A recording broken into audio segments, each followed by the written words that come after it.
Voilà. Monsieur le ministre, mes chers collègues, j'excuse tout d'abord notre président Thomas Cazenave, hein, qui ne pouvait pas être avec nous cet après-midi. Et merci et bonjour à toutes et tous. Nous accueillons donc aujourd'hui Monsieur Stanislas Guerini, ministre de la Transformation et de la Fonction publique. Et avant de commencer, je souhaitais, au nom de notre délégation, avoir une pensée pour nos agents publics qui ont tragiquement perdu la vie la semaine dernière. Je pense à cette infirmière du CHU de Reims et à sa collègue blessée, aux 3 policiers de Roubaix et à l'agent de la direction des routes de Charente-Maritime. Ces agents, au cœur de nos services publics, méritent bien entendu toute notre attention ainsi que leurs familles. Merci, Monsieur le ministre, de vous être rendu disponible pour venir échanger avec notre délégation. J'ai différents sujets à évoquer ici. Le premier que je souhaite aborder concerne la fonction publique territoriale. Les effectifs de cette fonction publique d'État ont baissé l'an dernier de 5 844 ETP, donc fonction publique d'État, pardon, alors que la loi de finances pour 2022 prévoyait un solde net positif de 1000 emplois. En cause, principalement, les difficultés de recrutement rencontrées. Des difficultés de recrutement sont constatées également par les acteurs publics locaux depuis quelques années. En témoigne le dernier baromètre Horizon, co-réalisé par le CNFPT, la Fédération nationale des centres de gestion, l'Association des maires de France, Régions de France et Départements de France, qui rend compte donc des grandes tendances de l'emploi territorial et souligne que l'attractivité de l'emploi dans la fonction publique territoriale est devenue aujourd'hui un enjeu majeur auquel sont confrontés les collectivités et leurs élus. Je sais, Monsieur le ministre, que l'attractivité de la fonction publique dans son ensemble est une de vos préoccupations premières. À ce titre, je voulais souligner le lancement, le 4 mai dernier, de la plateforme Choisir le service public, site de recrutement du secteur public qui remplace Place de l'emploi public. Et mes chers collègues, j'ai eu l'occasion d'aller jeter un œil, bien entendu, et je ne peux que vous conseiller d'en faire la promotion. Dans nos travaux, on identifie que certains métiers de la fonction publique territoriale sont plus que d'autres sous tension. J'en citerai 2. L'un concerne les petites communes, alors qu'un tiers des secrétaires de mairie vont partir à la retraite d'ici 2030, donc c'est demain matin. Eh bien, les petites communes peinent à recruter des profils adaptés à la diversité des missions qu'exercent ces agents territoriaux. Près de 2000 postes seraient vacants. L'AMF a formulé 26 propositions en 2021 et sur ce sujet qui appelle des réponses de nature essentiellement réglementaire, vous avez indiqué le mois dernier, lors de l'examen au Sénat de la proposition de loi déposée par la sénatrice Céline Brulin, visant à revaloriser le statut de secrétaire de mairie, que le travail gouvernemental allait se poursuivre. Le deuxième volet, c'est qu'il y a une très forte demande également de policiers municipaux de la part des communes, évaluée à 8000 postes supplémentaires d'ici la fin du mandat municipal 2020-2026, à comparer aux 25 000 postes actuellement pourvus. La délégation a lancé une mission d'information co-rapportée par M. Royer-Perrot et M. Vincent Day, qui formulera des recommandations pour rendre cette filière plus attractive. France Urbaine a également rendu publique une contribution sur le sujet. D'une manière plus générale, votre ministère a engagé ces dernières années plusieurs réformes pour renforcer l'attractivité de la fonction publique. La réforme de l'encadrement, la revalorisation des agents de catégorie B, la prise en charge partielle de la complémentaire santé, les concours nationaux à affectation locale, le plan talent du service public, le développement du télétravail avec l'accord cadre du 13 juillet 2021, etc. Bref, beaucoup de mesures. Pouvez-vous nous indiquer quelles sont vos pistes et chantiers en matière de dynamique de la rémunération, qui est aussi un sujet de terrain qui nous revient fortement, en matière d'une diversification des filières de recrutement, de dynamisation des parcours professionnels, de formation et d'environnement de travail pour inciter notamment les jeunes à rejoindre le service public local. Les résultats de l'index de l'égalité professionnelle pour 2023, qui s'applique aux entreprises de plus de 50 salariés depuis 2019, ont été rendus publics. Ils sont encourageants et en progression, surtout dans les grandes entreprises. Le dernier rapport de la Direction générale de l'administration et de la fonction publique rappelle que 63% des agents de la fonction publique sont des femmes, alors qu'on compte 46% dans le privé. Partant du constat que cet index permet d'aller dans le bon sens, vous souhaitez étendre dans un premier temps cet index à la fonction publique d'État, puis aux deux autres versants de la fonction publique. Pouvez-vous nous indiquer comment se matérialisent les inégalités salariales au sein de la fonction publique, telles qu'on les constate aujourd'hui, et si cet index sera un outil suffisant pour les réduire? Le deuxième grand point concerne les maisons France Service et le numérique dans les territoires, un sujet dont on parle régulièrement ici également. L'accessibilité des services publics pour la population est une dimension essentielle de l'aménagement du territoire et correspond à un besoin très profond et légitime exprimé notamment par les habitants des territoires ruraux et de montagne, mais aussi de certains territoires urbains et notamment en quartier politique de la ville. Avec les maisons France Service, nos concitoyens peuvent retrouver dans un même lieu un accompagnement pour réaliser leurs démarches administratives auprès des principaux partenaires publics locaux. Et en tant que maire, j'ai moi-même mis en place ce type de service, donc partenaires publics, les CAF, les finances publiques, ministère de la Justice, la Poste, etc. Leur nombre a connu un essor rapide depuis 2019, essor qui avait été anticipé avec les maisons des services au public sous François Hollande. Et donc, environ 2600 maisons France Service maillent aujourd'hui l'Hexagone. 2600 maisons France Service. Dominique Faure et vous-même venez d'annoncer 12,5 millions d'euros supplémentaires pour contribuer à leur fonctionnement et permettre la création de 150 nouveaux espaces cette année.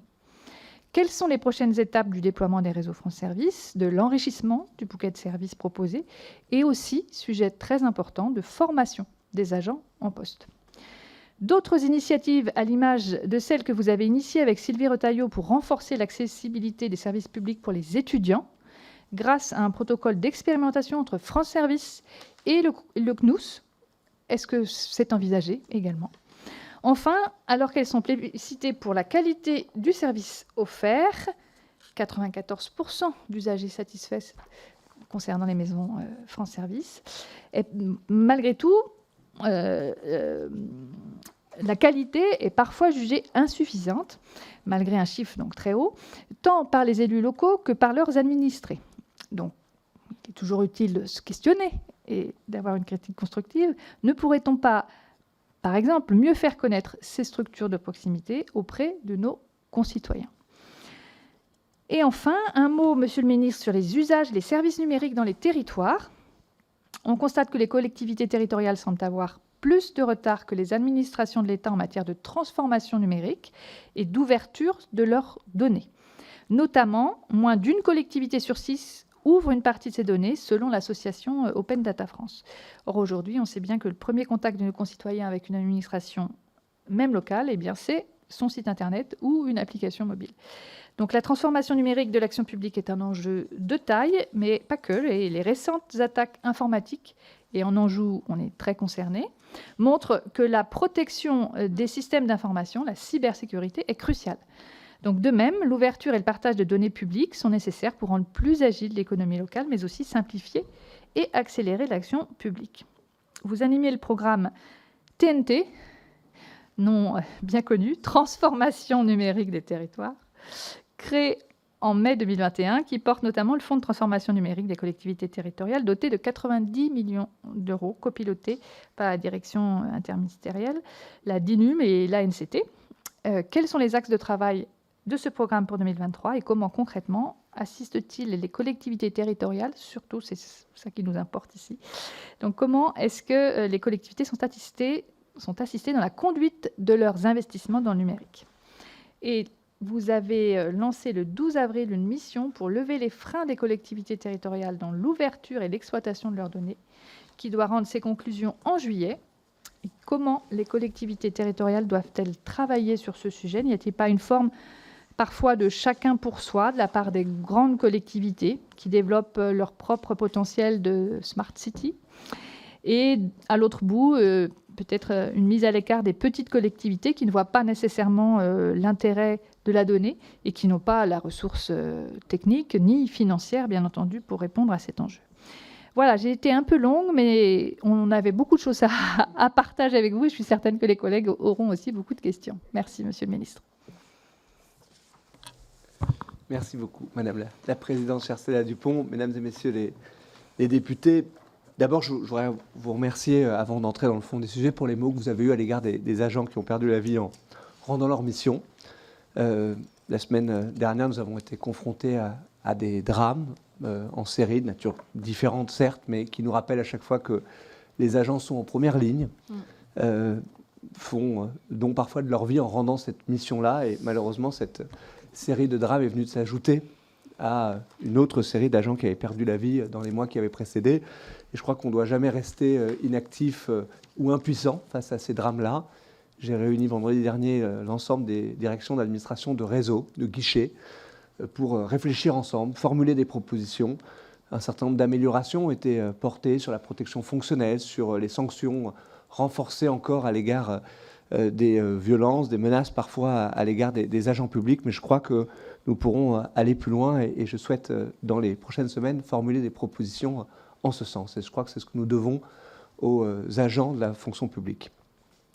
Je voudrais ensuite remercier la délégation pour les travaux qu'elle mène. Je crois qu'ils sont fort utiles pour éclairer le débat, pour solliciter aussi parfois l'exécutif dans ses actions. Et les échanges que nous aurons aujourd'hui sont évidemment très précieux pour le ministre de la Transformation et de la fonction publique que je suis, qui se sent, je veux le dire, mesdames et messieurs les députés devant vous, pleinement le ministre des trois versants de la fonction publique. La fonction publique d'État, la fonction publique hospitalière, mais aussi la fonction publique territoriale.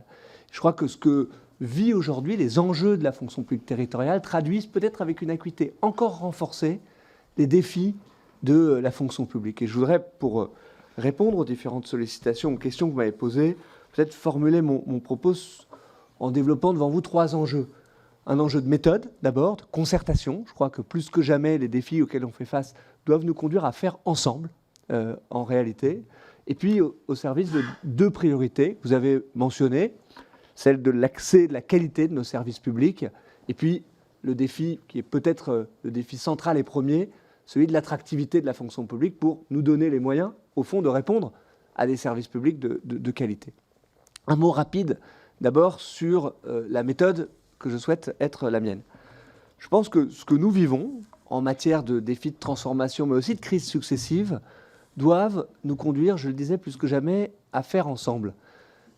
Nous avons traversé bien des crises dans ces dernières années, le dernier quinquennat, et notamment la crise sanitaire, qui a été un moment, je crois, aussi parfois de révélation pour les administrations elles-mêmes sur leur façon de fonctionner. Et ce que nous avons su faire pendant la crise sanitaire, c'est-à-dire piloter par le terrain, décloisonner, raccourcir les chaînes de commandement, les chaînes hiérarchiques, révéler des talents, eh bien, tout ça, on doit pouvoir le réembarquer dans les transformations de l'action publique qu'on doit être capable de mener aujourd'hui. Au fond, je crois qu'il y a deux impasses, et il faut se le dire collectivement, auxquelles nous devons tourner le dos. Celle du laisser-faire, qui a longtemps été, pendant des décennies, au fond, une doctrine d'action publique. Elle se traduisait par le New Public Management, pour faire un peu d'archéologie de doctrine d'action publique, où, au fond, la vision, c'était de se dire il faut sortir de la fonction publique tout ce qui est le régalien, et externaliser bon nombre de compétences. Je crois qu'aujourd'hui, dans le moment qui est un moment de retour de l'action publique, où on voit bien qu'il y a besoin de réinvestissement d'action publique au plus près du terrain, le laisser-faire n'est plus une option.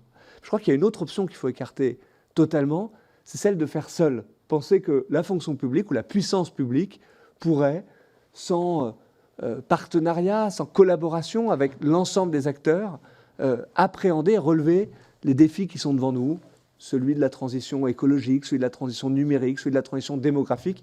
Je crois que plus que jamais, on doit réinventer quelque chose qui est de l'ordre du faire ensemble. Et ça doit avoir des conséquences extrêmement concrètes en matière de méthode, de travail. Je le dis à l'issue d'une semaine de concertation avec les organisations syndicales de la fonction publique, et les enjeux de dialogue social seront primordiaux dans les semaines qui viennent, indépendamment des conflits sociaux qui ont pu avoir lieu sur la question des retraites. Je le dis aussi en matière de conception de l'action publique avec les collectivités territoriales et avec les employeurs territoriaux, ce qui nous intéressera en particulier aujourd'hui. Je crois qu'il y a une conception de l'action publique qu'il faut accepter de mettre un peu de côté. C'est celle qui consisterait à penser nos réformes pour l'État et à voir ensuite comment on pourrait les décliner pour les versants territoriaux ou hospitaliers. Et je crois que dans tous les travaux que nous avons à mener, on doit le faire en pensant dès le début les choses en 3 versants en tant qu'employeur public de façon plus générale. J'y reviendrai dans les défis qui sont les nôtres. Et puis, évidemment, de travail collaboratif avec les collectivités territoriales. C'est le cas notamment dans le COPIL France Service, on y reviendra. C'est notamment le cas à travers le programme que vous avez mentionné de transformation numérique des territoires. Ce sont autant de cénacles collaboratifs où on produit des solutions sans esprit de chapelle, sans parfois, vous passerez l'expression, se regarder le nombril. Et je crois que c'est extrêmement important de faire ainsi, à commencer par l'État, je le dis avec beaucoup d'humilité. Alors, vous m'avez interrogé sur ces 2 priorités. Je commencerai d'abord par l'accessibilité de nos services publics, la qualité de nos services publics. Et je crois au fond qu'on peut le faire à partir d'un diagnostic qui est très clair et qu'on peut formuler de façon simple. Au fond, nos concitoyens, quand on les interroge, baromètre après baromètre, étude après étude, ils nous disent 3 choses très simples sur les services publics. 1, la question prioritaire, c'est celle des délais. C'est le sujet numéro 1 qui ressort de tous les baromètres, sur tous les services publics que nous pourrons rendre. Deuxième priorité, c'est de pouvoir parler à quelqu'un quand il s'en fait le besoin. Soit parce qu'on est bloqué sur des démarches numériques, soit parce qu'intrinsèquement, on a besoin d'avoir un service public fait de voix et de visage et d'humaniser nos services publics. Puis la 3e priorité, bien connue de toutes celles et ceux, il y en a certains autour de la table qui ont travaillé sur la loi ESSOC, c'est de ne pas être baladé d'une administration à une autre et qui doit se traduire par cette fameuse promesse de « dites-le nous une fois », qui est une des traductions d'avoir un point d'accès à nos services publics qui est simple. Je le dis d'emblée, moi je ne veux pas avoir de discours facile ou démagogique sur la question. Parfois on dit que l'administration devrait n'être faite que de simplicité. Moi je ne crois pas à ça. Je crois que la vie des gens est complexe et donc ce n'est pas absurde que l'administration porte en soi une part de complexité. Mais ce qui doit être simple, c'est le point de contact et le point d'accès, et c'est à ça qu'on doit pouvoir travailler. Et au fond, selon 3 priorités que je détaille très rapidement devant vous pour ouvrir nos échanges. 1, c'est d'être bien meilleur sur les fondamentaux des services publics. On doit pouvoir travailler à ce que sont les fondamentaux des fondamentaux, c'est-à-dire ces moments dans la vie des gens où on va être confronté à un certain nombre de démarches administratives. Ça peut aller de la naissance jusqu'au décès. Et c'est ce qui nous a réunis il y a 2 semaines maintenant, l'ensemble du gouvernement autour de la Première ministre, pour travailler à partir de moments de vie dans la vie des Français et se dire que sur des moments de vie en particulier, nous devions répondre à une promesse de quelque chose qui dysfonctionne aujourd'hui. Nous avons mis en avant 5 moments de vie en particulier. Le fait de devenir étudiant, vous avez mentionné les CROUS, on y reviendra. Le fait de rénover son logement, c'est une politique publique qui est parfois complexe sur l'accès aux aides, notamment à la rénovation du logement. L'accès au titre d'identité, d'évidence. Le fait de partir à l'étranger pour certains nombres de nos concitoyens ou de perdre un proche. Ce sont 5 moments de vie en particulier où la Première ministre a demandé à l'ensemble de son gouvernement, au fond, de travailler de façon totalement décloisonnée pour pouvoir relever les défis à la fois du droit à l'erreur, du dites-le nous une fois, de l'accès aux personnes en situation de handicap, de la bonne numérisation, j'y reviendrai, et des alternatives systématiquement à apporter, soit au téléphone, soit derrière un guichet. Et donc cette concentration de nos efforts en matière de moments de vie, c'est une première inflexion en méthode que je souhaite pouvoir porter avec l'ensemble du gouvernement, mais l'ensemble des versants de la fonction publique pour relever les défis. Le deuxième étage de la fusée, si je puis dire, ce sont les démarches essentielles. Il y a entre 250 et 300 démarches qui sont opérées par plus de 200 000 Français chaque année. Bien, sur ce démarche essentielle, sur ce socle-là de démarches essentielles, on doit d'abord produire du bon numérique. Vous ne me trouverez jamais, là non plus, contre un discours que je trouve parfois trop facile ou trop démago, dire au fond, parce qu'il y a besoin d'humaniser le service public, on devrait tourner le dos au numérique. Ce n'est pas vrai, et je pense que ce serait vraiment une impasse. Aujourd'hui, plus de 90% des interactions entre les Français et leur administration, elle est faite via le numérique. Des mails, des plateformes, parfois sur un téléphone portable, parfois sur un ordinateur portable. Mais la condition, c'est d'abord qu'il faut faire du bon numérique. Sur ces 250 démarches essentielles, on en a numérisé 93%. Mais aujourd'hui, on a du retard. Je vais vous donner un exemple qui sera très illustratif sur du numérique accessible aux personnes en situation de handicap.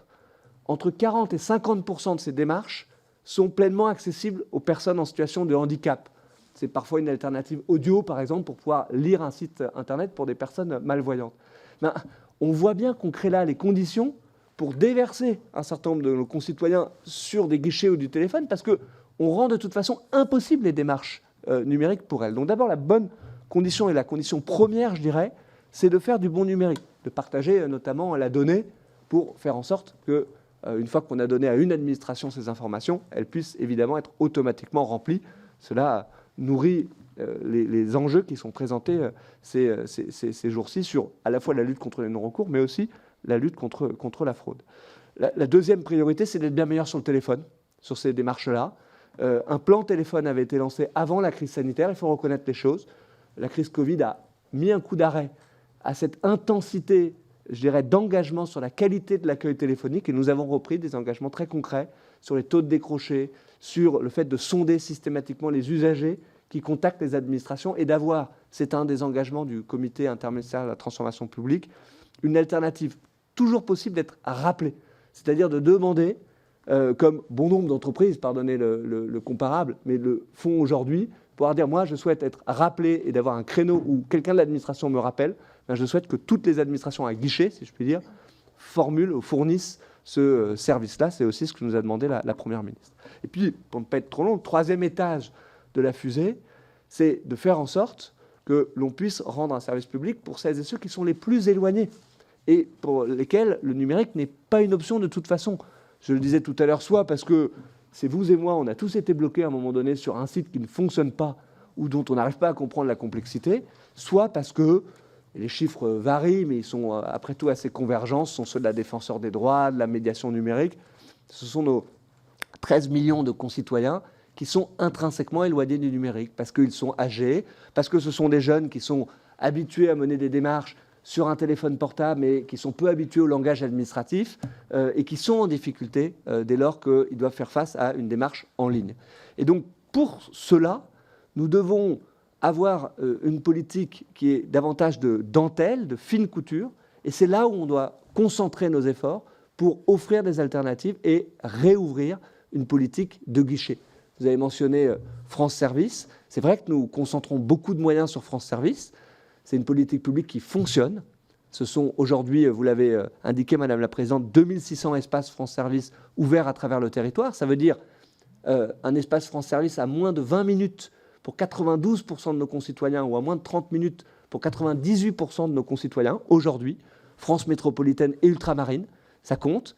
C'est une politique publique qui marche d'un point de vue qualitatif, parce que, et c'est peut-être un point de progression par rapport à ce qu'étaient les maisons de service au public, aujourd'hui, par la formation de nos agents, la qualité du service rendu, plus de 8 fois sur 10, un de nos concitoyens qui sort d'un espace France Service le fait en ayant vu sa démarche administrative traitée. C'est une différence fondamentale. Mais est-ce qu'on doit aller plus loin? La réponse, c'est oui. On doit aller plus loin à la fois dans l'investissement de l'État auprès des collectivités qui rendent ce service-là, et ça marche parce que tout le monde tire dans le même sens, et les 12,5 millions d'euros qui ont été déployés à travers le budget, c'est en réalité non pas pour ouvrir 150 espaces France Service supplémentaires, ça nous étions déjà donné les moyens de pouvoir financer cet élargissement de France Service et du réseau. Nous allons le faire sur l'année 2023. J'aurai à annoncer une part de cette nouvelle vague d'ouverture d'ici l'été, une deuxième part à la rentrée prochaine et à l'automne. Les 12,5 millions d'euros que nous investissons sont pour augmenter le financement pour chacun des espaces France Service en passant dès cette année de 30 000 à 35 000 euros la dotation pour chacune des collectivités. Donc non seulement, contrairement à ce qu'on peut parfois entendre, l'État ne se désengage pas de ces politiques publiques, mais l'État, avec ses partenaires, avec le réseau des opérateurs qui opèrent dans France Service, veut renforcer au contraire sa présence. Mais nous devons continuer à aller plus loin d'un point de vue qualitatif, et je veux remercier la députée Marie-Agnès Poussé-Winsbach ici présente, à qui j'ai confié une mission avec le sénateur Bernard Delcros, pour à la fois enrichir le bouquet de services. Vous avez mentionné une expérimentation en cours avec les réseaux de Crous. Je vous confirme qu'elle a bien lieu dans 6 départements avec des résultats prometteurs, et donc ça peut faire l'objet d'une généralisation. Ça nous permettrait d'aller chercher des publics étudiants extrêmement intéressant pour amener plus de monde au France Service. C'est le cas aussi avec la Banque de France. Nous menons une expérimentation dans 8 départements pour l'accompagnement aux ménages en situation d'endettement, de prévention de ces ménages-là. Et ça donne là aussi des résultats intéressants. Et donc, je souhaite qu'on puisse peut-être généraliser cette politique-là, mais c'est l'enrichissement du bouquet de services. J'évoquais ma prime rénov', par exemple, cette politique publique-là, sont des questions qui se posent et auxquelles nous travaillons pour continuer à enrichir l'offre de services qui est proposée au sein des espaces France Service. Je le dis rapidement pour ne pas être trop long, il faut aussi développer l'aller vert. C'est le cœur de la mission qui a été confiée à Marie-Agnès Possé-Misbach et à Bernard Delcros. Développement de bus, développement de covoiturage solidaire, de toutes les initiatives qui nous permettront d'augmenter le taux de fréquentation de chacune des espaces France Service. Et ce sera une des clés pour rendre plus réussie encore cette politique publique et, je le dis d'un mot, ne pas l'opposer à ce que nous menons dans d'autres réseaux plus traditionnels, plus classiques de services publics. En un mot, il ne faut pas qu'il y ait France Service d'un côté, le reste du monde de l'autre. Et donc, on a un enjeu de mise en collaboration des réseaux. Je pense notamment des réseaux de secrétaires de mairie, qui est absolument essentiel et on devra continuer à investir dessus. Un dernier mot, pour ne pas être trop long sur la partie service public, on aura l'occasion de creuser en échangeant. Il y a la dimension de numérisation et d'accompagnement des collectivités dans leur effort de numérisation que vous avez mentionné. Je crois qu'il est en effet essentiel. Le programme TNT, les 90 millions d'euros qui ont été investis, nous ont permis de faire des progrès en matière de formation, d'équipement, de baromètre, d'acculturation à la politique de la donnée. C'est évidemment essentiel. On doit poursuivre cet effort-là. Et avec Jean-Noël Barrot et Dominique Faure, nous animons le programme TNT, Transformation numérique des territoires, vraiment dans ce sens-là, avec notamment un axe particulier qui est la politique publique de la donnée. Je crois que c'est une dimension qui est absolument essentielle en mobilisation, en gouvernance d'une certaine façon. C'est, je crois, le premier enjeu. On pourrait prendre beaucoup d'exemples, j'en prendrai un seul. Si vous n'avez pas de référentiel, par exemple sur l'artificialisation des sols, ce qui est aujourd'hui un de nos enjeux, eh bien, vous allez générer beaucoup de conflits d'usage ensuite sur l'accès à la politique de données. Et donc, on doit avoir ce travail de bonne gouvernance de la donnée. Il doit être pensé de façon absolument partenariale entre les strates, collectivités et État. Et ensuite, on doit concentrer nos efforts sur les cas d'usage à impact sur le public. Et nous pouvons faire beaucoup et améliorer beaucoup pour nos politiques publiques avec un meilleur usage de la donnée publique. Et donc, c'est le cœur de mission que nous avons confié et ouvert ces derniers temps, qui rendra sa mission, ses conclusions au mois de juillet, et qui est un des axes peut-être prioritaires, pour en citer un parmi d'autres, du programme TNT pour les mois qui viennent.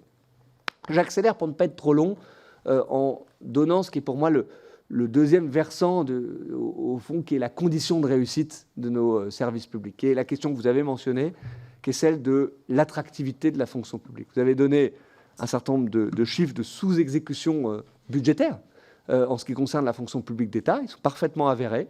Nous avions anticipé la création de 700 ETP pour la fonction publique d'État et l'évaluation d'exécution a montré que nous avons réduit de 6 000 ETP dans le budget 2022.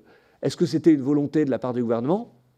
Pas le moins du monde, puisque au contraire, je suis un ministre de la fonction publique dont le mandat ne repose pas sur les suppressions de postes dans la fonction publique. Mais ça nous montre bien les enjeux auxquels nous faisons face. Et je le disais, peut-être la fonction publique territoriale avec encore plus d'acuité, qui sont des enjeux d'attractivité intrinsèque, on y reviendra, qui sont des enjeux de tension sur le marché de l'emploi, il faut se le dire aussi. Tous les employeurs aujourd'hui, privés comme publics, font face à des difficultés de recrutement, qui sont des enjeux de démographie. Je le mentionne ici parce que je le trouve, cet enjeu-là, très absent de nos débats publics. Nous avons une bosse de départ à la retraite très importante. Vous l'avez mentionné sur certains métiers, je pense aux secrétaires de mairie, mais c'est vrai de façon beaucoup plus générale dans la fonction publique. La réalité, c'est que bon nombre de fonctionnaires qui ont été embauchés au début du premier septennat de François Mitterrand partent à la retraite maintenant. Et nous avons une bosse très importante de départ à la retraite, avec une fonction publique dont un des enjeux est un vieillissement démographique. Alors, je le dis, n'y voyez pas de malice par rapport au débat sur les retraites, mais aujourd'hui, quand vous prenez le périmètre de la fonction publique d'État, l'équilibre entre le nombre d'actifs et le nombre de retraités, c'est pour la fonction publique d'État 0,86 fonctionnaires actifs pour un fonctionnaire retraité. Je le mets en comparable par rapport aux chiffres qui ont souvent été invoqués dans le débat sur les retraites.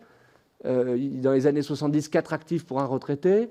Aujourd'hui, 1,7 actifs pour un retraité. Pour la fonction publique d'État, c'est 0,86 actifs pour un retraité, avec des effets de périmètre, mais un effet démographique qui est très important, et je crois qu'il ne doit pas être mésestimé dans la gestion prévisionnelle de l'emploi public, ce qui doit être le cas. Alors, pour y répondre, vous avez mentionné bon nombre d'initiatives ces dernières années. Moi, je crois au fond qu'il nous faut travailler à deux priorités. Celle qui concerne la question des parcours de carrière, de l'accès et de la rémunération dans la fonction publique, qui au fond finit par trouver traduction sur la fiche de paie. Et je crois qu'il faudrait manquer de lucidité pour ne pas voir en face les enjeux d'attractivité par la rémunération ou la traduction des carrières, donc la rémunération qu'on doit avoir sur la fiche de paie, mais que voir cet enjeu seul, sans appréhender les transformations des attentes dans le rapport au travail, dans les conditions de travail qui sont proposées aux agents publics, serait au fond mener une politique boitillante. Et je crois qu'il faut avancer sur les deux enjeux, celui de l'attractivité à travers l'accès, les parcours, la rémunération, et celui des conditions de travail. J'esquisse quelques pistes en disant cela pour ne pas avoir un propos liminaire qui soit trop long, mais je crois qu'il faut, si on concentre notre regard sur la fonction publique territoriale, oui, travailler aux conditions d'accès à la fonction publique. C'est la question des conditions de concours, c'est la professionnalisation d'un certain nombre de concours, c'est parfois se poser la question du recrutement sur titre, quand je vois des situations différenciées entre versants de la fonction publique pour les mêmes métiers, où vous avez dans la fonction publique hospitalière la possibilité de faire un recrutement sur titre, et dans la fonction publique territoriale l'obligation de passer par un concours. Ça donne parfois un CHU qui vient prendre des agents à la structure municipale médico-sociale du coin. Et on pourrait prendre beaucoup d'exemples de cette nature-là. Donc j'ai engagé un travail de remise à plat des modalités d'accès à la fonction publique avec un enjeu tout particulier, je le glisse juste ici, on peut le creuser si vous le souhaitez, sur l'apprentissage dans la fonction publique. On a au fond beaucoup fait progresser la question de l'apprentissage, mais je crois qu'il faut aller plus loin pour faire de l'apprentissage une vraie voie de pré-recrutement dans la fonction publique.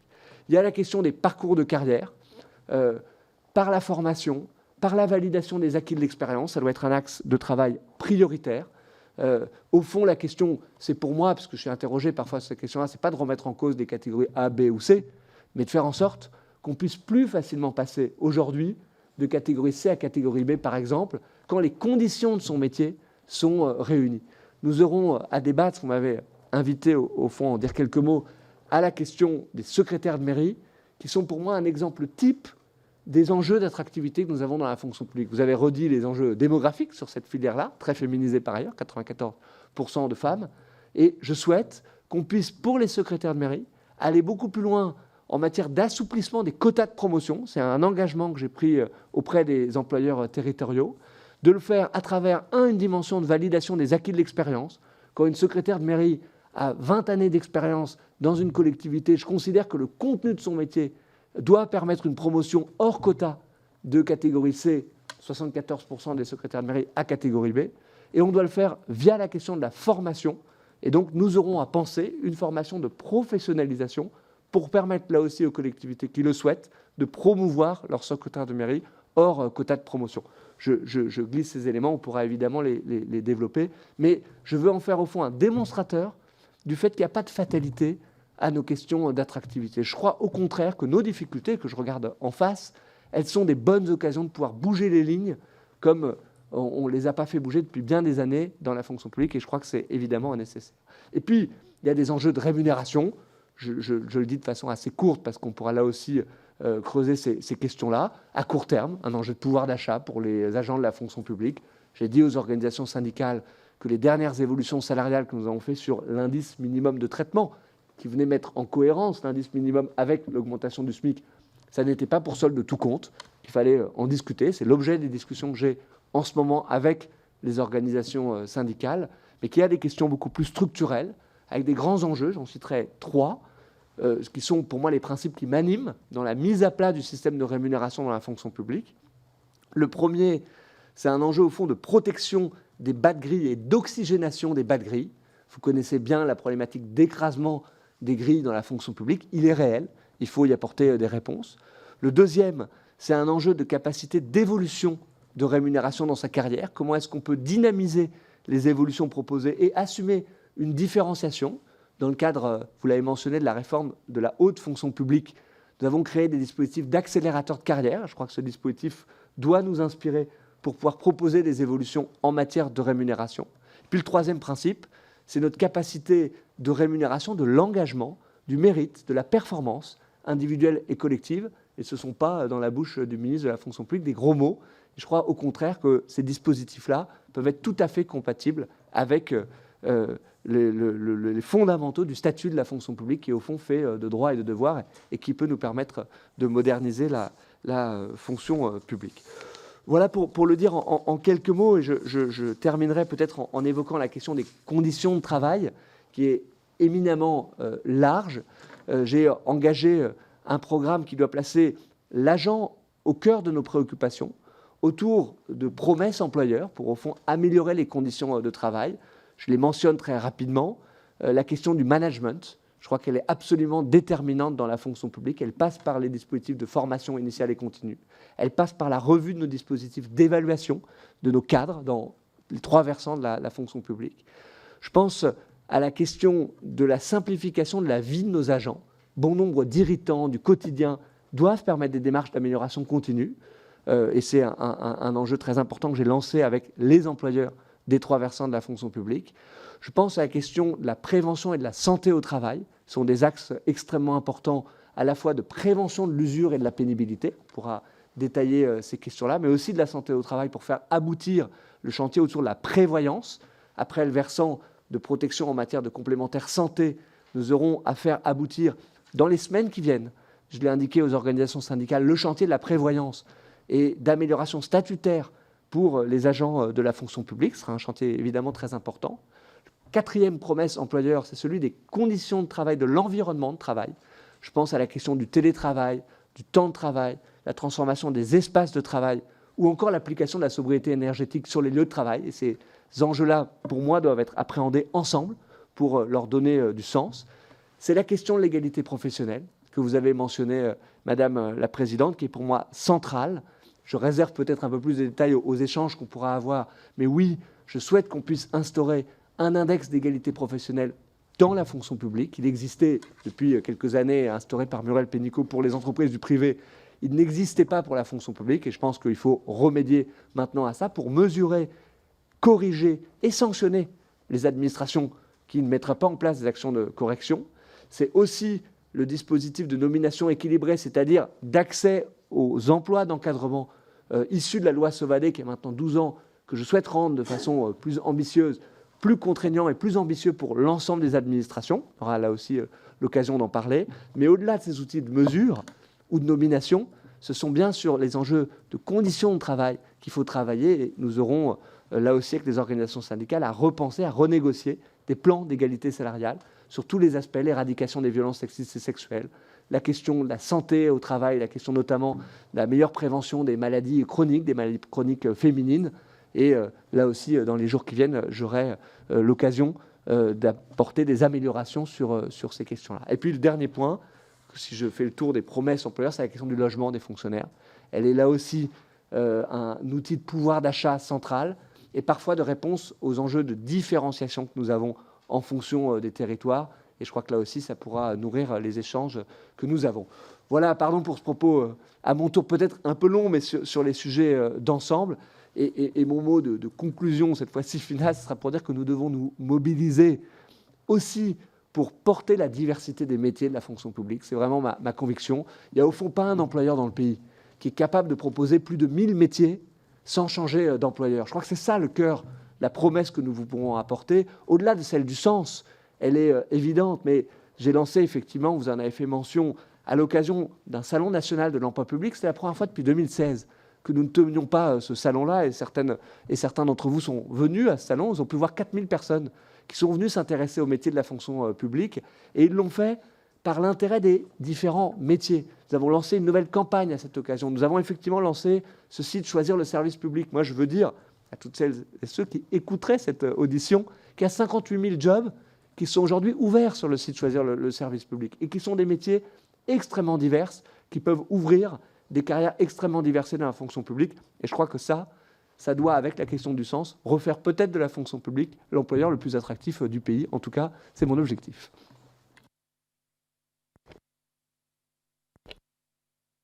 Merci, Monsieur le Ministre. Effectivement, vous nous avez dressé un panorama assez large, mais qui nous permet justement de façon éclairée de démarrer nos échanges. Et je vais d'abord donner la parole, comme habituellement, au groupe. Et pour le groupe Renaissance, c'est Anne Brugnera. Merci Madame la Présidente. Merci Monsieur le Ministre pour vos propos liminaires très complets. Je souhaite revenir sur 3 points plus particulièrement. Tout d'abord, sur la revalorisation du point d'indice pour les agents publics en général et les fonctionnaires territoriaux en particulier. La forte inflation que nous connaissons depuis le début de la guerre en Ukraine a conduit à l'augmentation du SMIC à plusieurs reprises, ce dont, bien sûr, nous nous réjouissons. Cette hausse du SMIC a eu pour conséquence un relèvement de l'indice minimum de traitement qui s'établit à un indice majoré de 361. Et c'est également une bonne chose dans la mesure où cela permet aux agents de la fonction publique les moins bien rémunérés de maintenir leur pouvoir d'achat. Les hausses successives de l'indice minimum de traitement ont toutefois pour conséquence, et vous l'avez dit, de provoquer un tassement des grilles indiciaires sur lequel je souhaite vous interpeller. En voici quelques exemples. Pour le premier grade de la catégorie C, les 8 premiers échelons sont à l'indice minimum de traitement. Pour le premier grade de la catégorie B, ce sont les 3 premiers échelons qui sont à l'indice en question. Cela a plusieurs conséquences néfastes pour nos agents. Tout d'abord, un agent recruté au premier grade de la catégorie C va attendre aujourd'hui 12 ans pour bénéficier d'une hausse de rémunération liée à un gain d'échelon. Un agent recruté au 3e échelon du premier grade de catégorie B a un traitement indiciaire identique à celui d'un agent de premier grade de catégorie C, alors que ses missions, son ancienneté, son niveau de qualification et parfois son management sont bien sûr différents. Plus de manière annexe, mais je tiens à le signaler, dans nos collectivités territoriales, cela touche plus spécifiquement les femmes. Les femmes qui souvent démarrent leur carrière dans la fonction publique à 35-40 ans après un enchaînement de boulots précaires, de CDD et de congés maternité. Enfin, dernière conséquence, cela pose aussi la question des règles de reprise d'ancienneté complètement archaïques. Je m'excuse pour le terme, mais c'est le terme qu'un DRH m'a donné, donc je vous le transmets, qui font qu'on ne récupère que la moitié des années travaillées dans le privé. L'ensemble de ces points met à mal l'attractivité des postes de la fonction publique territoriale, notamment dans nos collectivités et dans celles qui n'ont pas de régime indemnitaire. Ma première question est donc de savoir ce que vous envisagez, Monsieur le Ministre, pour remédier à ce tassement des grilles indiciaires et redynamiser l'attractivité de nos collectivités employeurs. Un deuxième mot plus court sur pénibilité et santé. Vous le savez, notre groupe Renaissance est attentif au sujet de la pénibilité, de la prévention et en conséquence de la reconversion précoce pour les métiers les plus usants.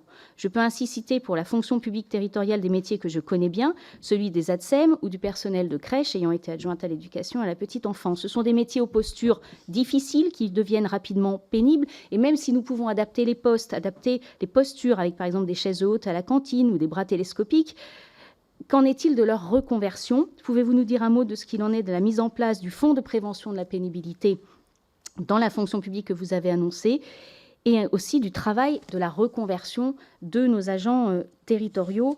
Quel est le travail en cours avec les employeurs de la fonction publique territoriale? Sur la santé au travail, un petit mot annexe, ce n'est pas la fonction publique territoriale, mais on le dit à chaque fois, les enseignants n'ont pas de médecine du travail, je tiens toujours à le rappeler. Dernier point sur les maisons France Service, une remarque de lyonnaise et donc de métropolitaine. Il ne faut pas oublier nos grandes villes pour les maisons France Service. Je sais qu'il en ouvre dans nos quartiers politiques de la ville, mais dans d'autres quartiers, je pense à ma circonscription, les personnes âgées ont besoin de ces services et il faut aussi penser à elles. Je vous remercie.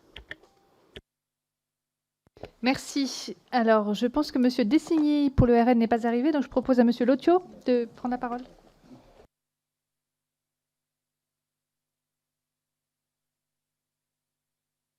Voilà, merci Madame la Présidente.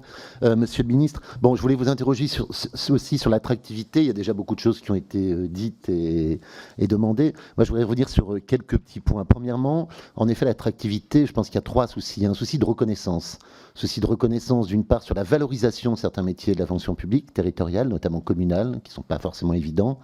Et aussi un souci de reconnaissance par rapport à un public, par rapport à des agents qui sont en prise directe avec le public et qui sont en prise directe de plus en plus avec de l'agressivité, des incivilités, ce qui crée quand même énormément de problèmes, énormément de stress pour beaucoup d'agents.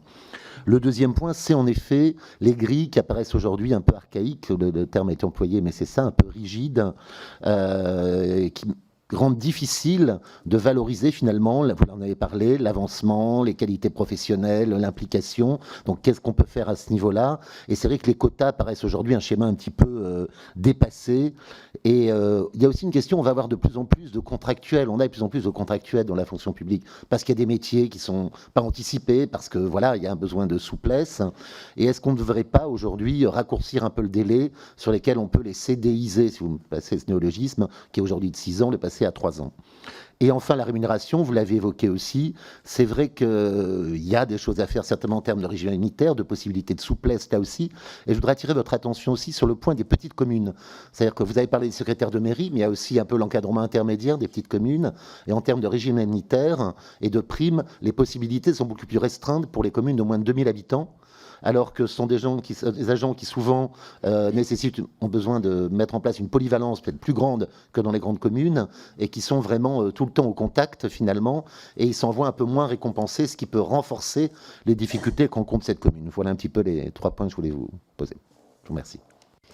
Merci. Pour la NUPES, Madame Couturier, s'il vous plaît. Merci Madame la Présidente. Monsieur le ministre, vous avez, c'est vrai, abordé de nombreux points dans votre présentation, mais moi je vais me limiter à peut-être 2 ou 3 questions. Premièrement, vous avez parlé de tassement des grilles, vous avez parlé de la nécessité de revoir l'ensemble des grilles et le nombre d'années pour pouvoir atteindre un salaire décent. Je pense qu'il faut aussi parler du point d'indice 100 et de la nécessité de revaloriser ce point d'indice 100 qui n'a pas été revalorisé depuis des années, en dehors des dernières augmentations, mais le rattrapage par rapport au coût de la vie n'a pas été celui qui aurait dû être.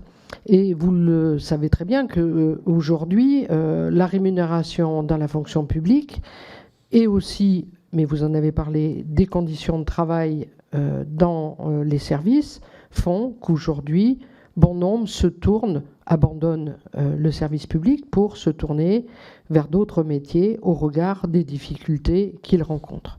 Que ce soit dans la fonction publique d'État, je pense notamment à l'éducation nationale en ce moment, et aussi dans la fonction publique hospitalière. C'est peut-être un peu moins criant dans la fonction publique territoriale parce que je pense que les fonctionnaires territoriaux sont attachés aussi aux services rendus de proximité, le lien direct avec les citoyens et avec les élus aussi. Et ça, c'est quelque chose d'important. Et j'aimerais vous questionner sur un sujet qui n'a pas été du tout abordé, c'est les exclus du Ségur.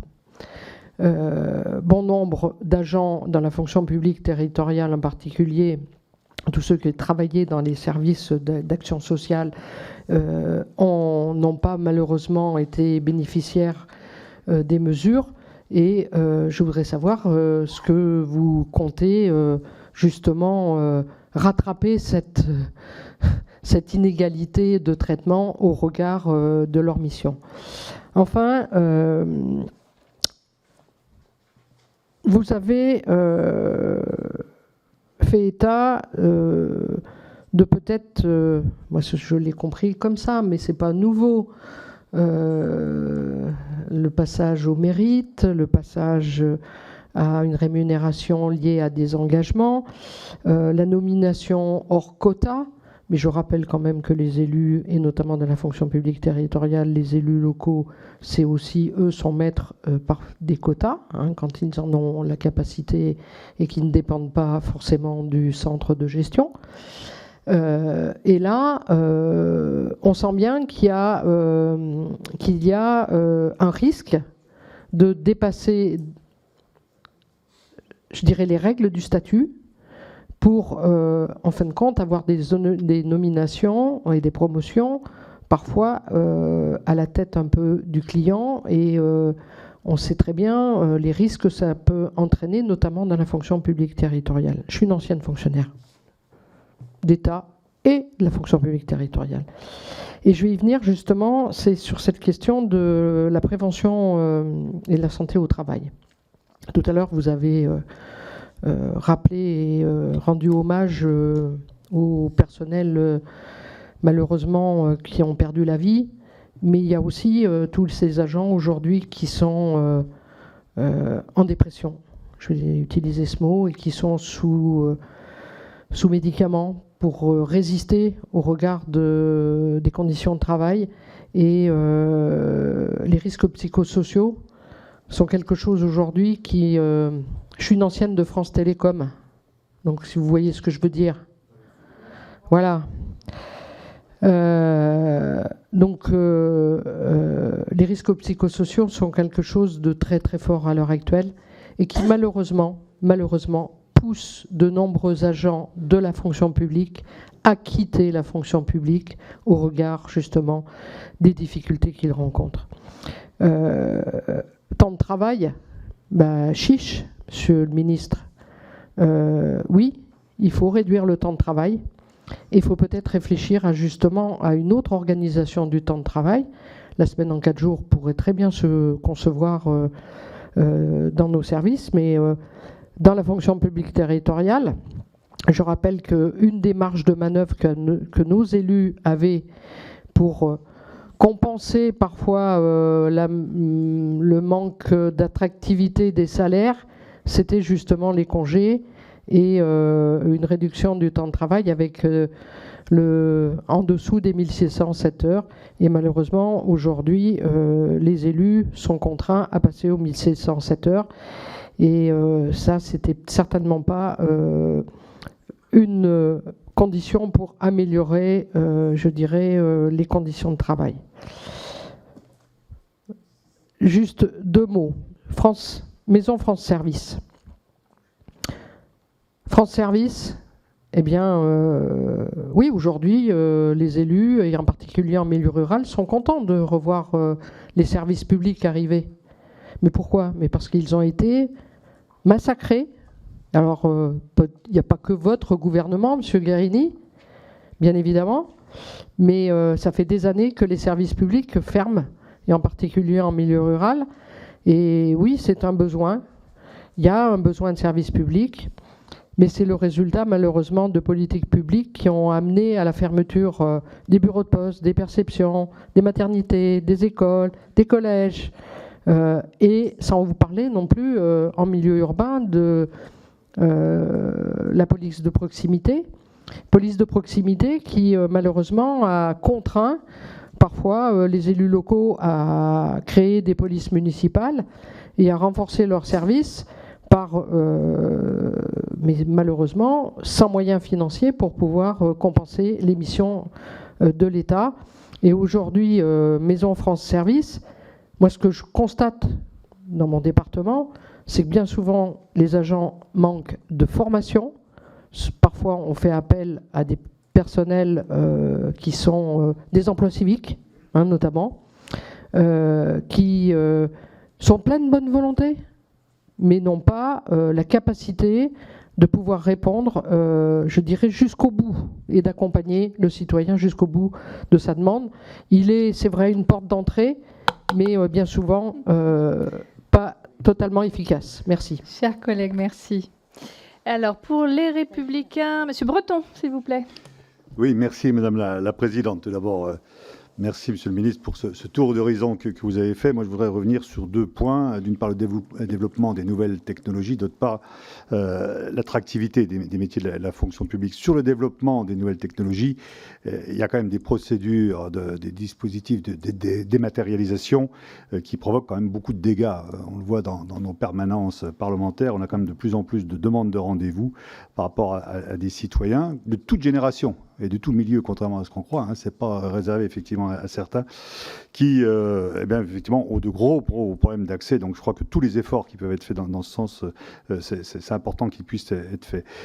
Sur ce point, également, le développement des nouvelles technologies, il va y avoir aussi maintenant les nouveaux outils d'intelligence artificielle. On en parle beaucoup. On voit que ça va provoquer une révolution importante. Les entreprises s'y préparent, s'y adaptent. Ça va créer effectivement des évolutions dans les emplois, même des suppressions, on en parle dans le domaine de l'emploi. Donc dans la fonction publique, dans les fonctions publiques, aussi bien d'État, territoriales qu'hospitalières, comment est anticipé ce mouvement d'utilisation? Parce qu'on voit bien que ce sont en plus des métiers qui étaient jusqu'à présent à l'abri, entre guillemets, qui vont se retrouver remis en cause par ces outils d'intelligence artificielle. Je ne veux pas faire de publicité, la promotion de certains, mais on voit qu'en tout cas que c'est en train de se développer. Et je crois que c'est vraiment une réflexion qu'on doit avoir le plus en amont possible. Le deuxième point sur l'attractivité des métiers de la fonction publique, je voudrais revenir sur la question des secrétaires de mairie, parce qu'elles jouent un rôle essentiel, crucial vraiment dans nos territoires. On sait les difficultés du poste, ce sont des postes en première ligne qui demandent une grande polyvalence. L'Association des maires de France avait fait 26 propositions. Il y en a une partie qui s'est traduite lors de la proposition de loi qui est passée au Sénat. Maintenant, il faut voir aussi quel est le calendrier de notre côté, mais il n'y a pas que des dispositions législatives, il y a également des dispositions réglementaires qui peuvent être prises pour ces secrétaires de mairie. Donc, est-ce que vous pouvez nous en dire plus, effectivement, sur le calendrier de cette revalorisation, à la fois en termes, bien sûr, de statut, mais également de formation, etc., pour les secrétaires de mairie qui sont si importantes dans notre pays? Je vous remercie. Merci. Alors, je pense qu'il n'y a personne pour le MoDem ni pour le PS. Je propose à Madame Poussier-Wilsbach pour Horizon de prendre la parole. Merci. Oui, merci Madame la Présidente. Monsieur le Ministre, vous avez évoqué beaucoup de choses dans votre propos liminaire. J'aurais aimé, après la période que nous venons de traverser, que vous puissiez nous préciser peut-être votre feuille de route en termes de dialogue social. Et puisque nous espérons toujours que nos auditions puissent être suivies ou par des élus ou par parfois le grand public, que vous nous expliquiez comment ça se passe le dialogue social avec le ministre de la Transformation et de la Fonction publique, avec qui on discute. Non, mais c'est que nous, on sait beaucoup de choses, mais je crois que c'est aussi intéressant de savoir qui sont vos interlocuteurs et dans quel domaine pour parfois couper l'herbe sous les pieds de ceux qui penseraient qu'on dialogue toujours avec les mêmes ou pas, du reste. Mais voilà, je pense que ce serait intéressant que vous puissiez nous faire ces précisions. Et puis, parce que vous le savez, c'est un sujet qui me tient à cœur, dans toutes les décisions que vous prenez, que nous avons à prendre, j'aime toujours à préciser qu'il convient quand on parle de collectivités locales ou d'agents des collectivités locales, c'est de faire le distinguo entre les grosses collectivités et les collectivités moyennes, entre guillemets, ou petites collectivités, parce que ce ne sont pas les mêmes moyens, ce ne sont pas les mêmes enjeux, et souvent, c'est tout simplement pas les mêmes moyens. Donc, quand on parle d'attractivité, eh bien, on doit aussi avoir à cœur d'avoir ce sujet en tête. Et enfin, puisque je veux préciser ma pensée sur l'attractivité, peut-être vous dire, est-ce que vous posez la question, est-ce que dans vos questionnements, vous avez aussi en tête le fait qu'il y a certains territoires aujourd'hui où, au-delà de l'attractivité, qui pourraient être attractifs, mais qui ne le deviennent plus parce que le prix de l'immobilier a fortement grimpé ces dernières années, et est-ce que c'est quelque chose dont vous pourrez avoir une prise en compte, comme cela parfois a été sur notamment la gendarmerie, par exemple? J'ai cet exemple en tête. Merci. Alors, je pense que tous les groupes ont pu s'exprimer. Je n'ai noté que 3 autres prises de parole. Donc, Monsieur le Ministre, je vous propose peut-être de poursuivre avec Stéphane Buchou, pour Renaissance toujours. Merci Madame la Présidente.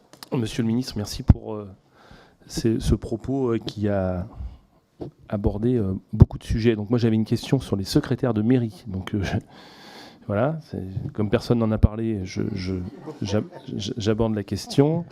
Donc vous pourrez nous décliner tout ce que vous allez mettre en œuvre pour rendre effectivement ce métier essentiel beaucoup plus attractifs, parce qu'ils sont un maillon très important de nos territoires, et peut-être aussi dire un mot, vous l'avez abordé, sur la question du logement, qui est un sujet explosif dans beaucoup de nos territoires, qui touche évidemment les fonctionnaires de la fonction publique territoriale, et en particulier dans les zones tendues dont ma circonscription fait partie. Voilà, merci beaucoup. Merci. Et Monsieur Cordier pour les Républicains.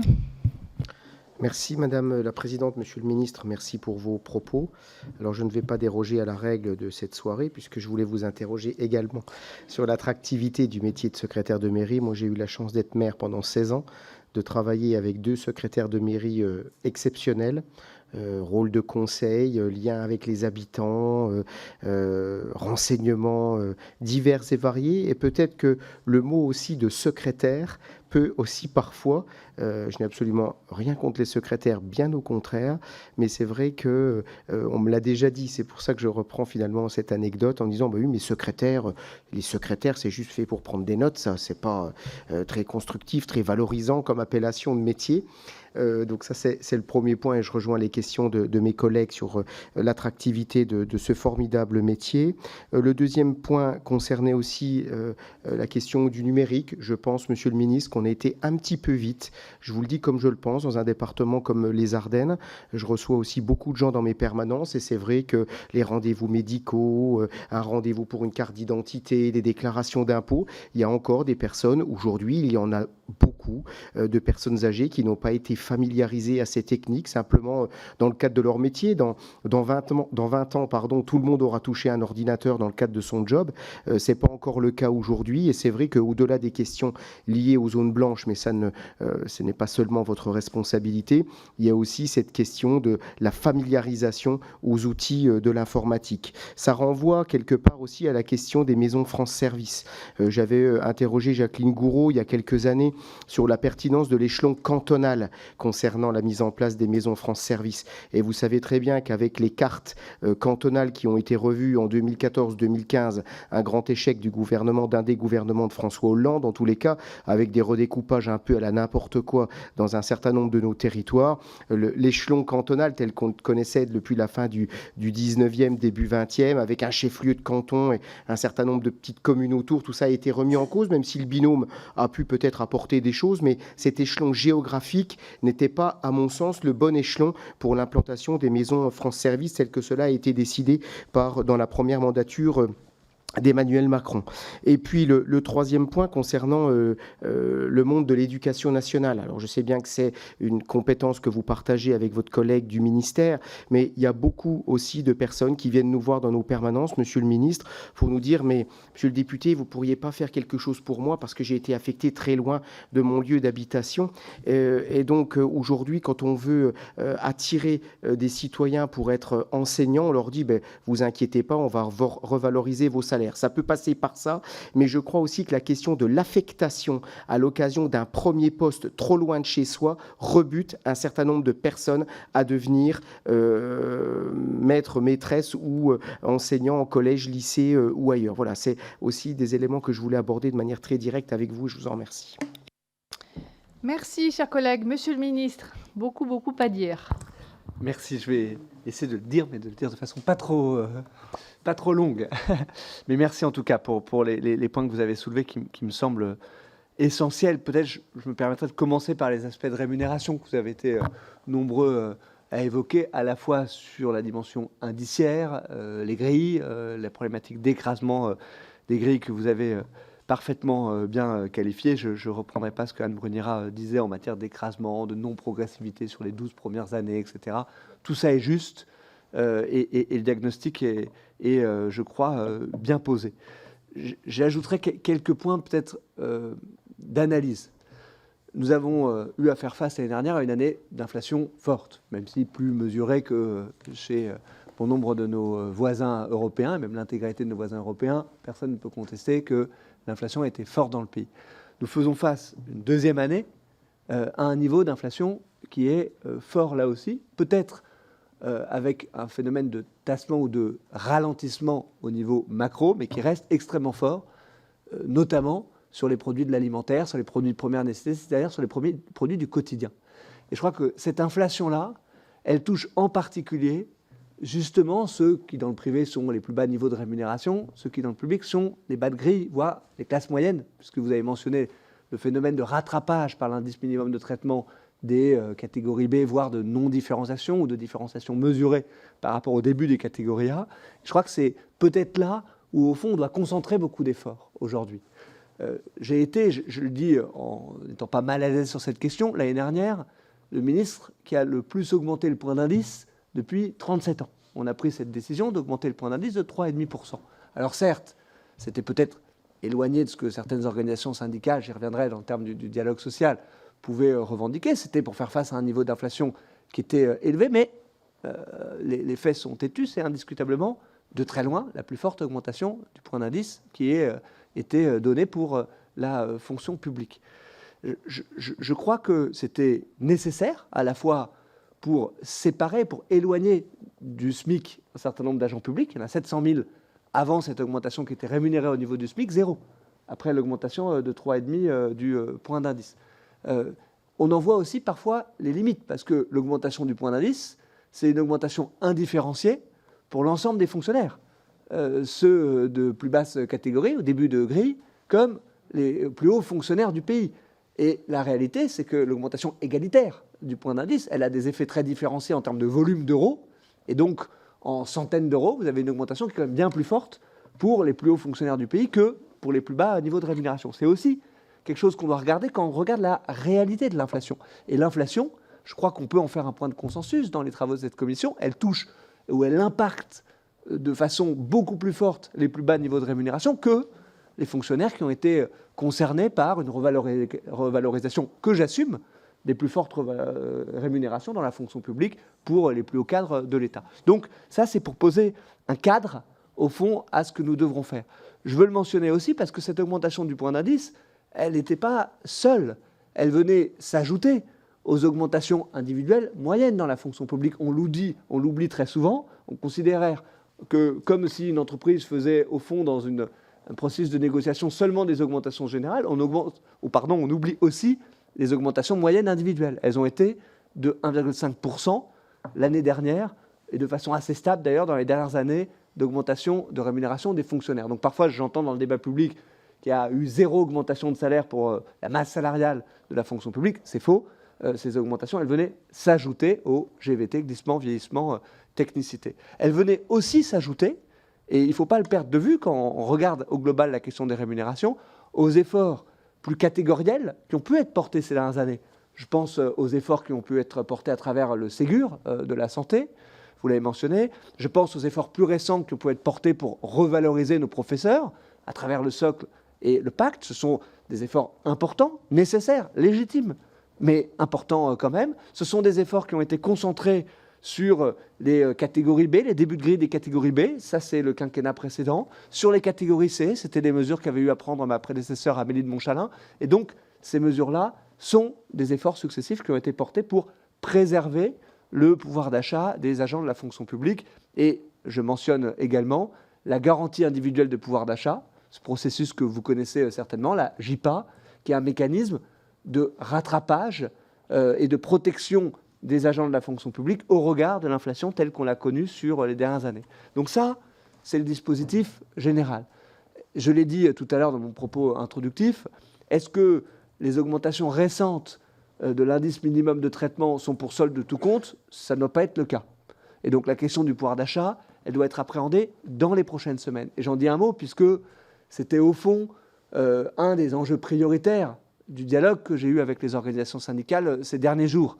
Parce qu'on regarde la même situation et on la regarde en face. Et donc, j'ai indiqué aux organisations syndicales que je souhaitais, de façon anticipée par rapport aux rendez-vous salariaux que nous avons traditionnellement plutôt au mois de juillet ou à la mi-année, pouvoir apporter des réponses à ces questions de pouvoir d'achat au mois de juin.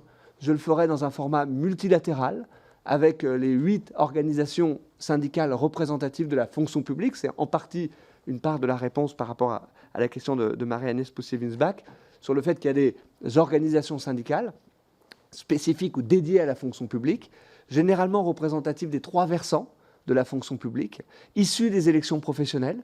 Elles ont eu lieu en décembre dernier et qui donnent un niveau de représentativité à l'échelle nationale qui se traduit dans les instances que nous pouvons avoir, le Conseil commun de la fonction publique ou singulièrement le Conseil supérieur de la fonction publique territoriale qui ramasse un certain nombre des enjeux que nous avons à appréhender aujourd'hui, mais qui vit aussi dans chacune des administrations, au plus près du terrain. Ce sont les instances CSA ou CAP qui ont à charge de faire vivre le dialogue social. Et je veux dire ma conviction que bon nombre de sujets que nous avons à discuter, je pense, j'y reviendrai de quelques instants, à la question des conditions de travail, à la question de la sobriété énergétique, à la question de l'organisation du temps de travail sur lequel vous m'avez interrogé, sont des bons sujets de dialogue social à l'échelle territoriale. Moi, je ne crois pas qu'en méthode, on doive imposer d'en haut, de façon homogène, les mêmes réponses pour toute l'échelle du pays. Ça serait par exemple sur la question de l'aménagement des lieux de travail, de l'organisation du service ou de la question du temps de travail, je le crois profondément, une erreur que de décréter par exemple la semaine de 4 jours pour toute la fonction publique. On a des capacités à le faire d'ores et déjà existantes. Il faut susciter ce dialogue-là, il faut pouvoir l'accompagner, l'encadrer, le mettre en cohérence avec des enjeux, par exemple, d'organisation du service ou d'aménagement des espaces de travail, mais ça doit être des bons sujets pour du dialogue social de proximité dans les 20 000 instances qui font la fonction publique et son dialogue social un peu partout. Donc ça, c'est pour les enjeux de rémunération indiciaire que nous aurons à appréhender dans un format multilatéral au mois de juin. Je ne reviens pas sur des mesures plus structurelles, des convictions plus structurelles que j'ai pu exprimer tout à l'heure. Un mot pour la dimension indemnitaire, parce que, M. Lothieu, vous m'interrogez sur cette dimension en mentionnant parfois des régimes indemnitaires de capacité restreinte pour la fonction publique territoriale. Moi, ce que je crois, c'est qu'il faut, et ça sera vraiment le fil rouge au fond des réformes que je proposerai, redonner plus de marge de manœuvre aux employeurs territoriaux. Je le dis sans penser que la dissociation du point d'indice sera une bonne idée. J'ai eu maintes fois l'occasion de le dire. Je crois à l'unicité du point d'indice, c'est une part d'unicité de la fonction publique.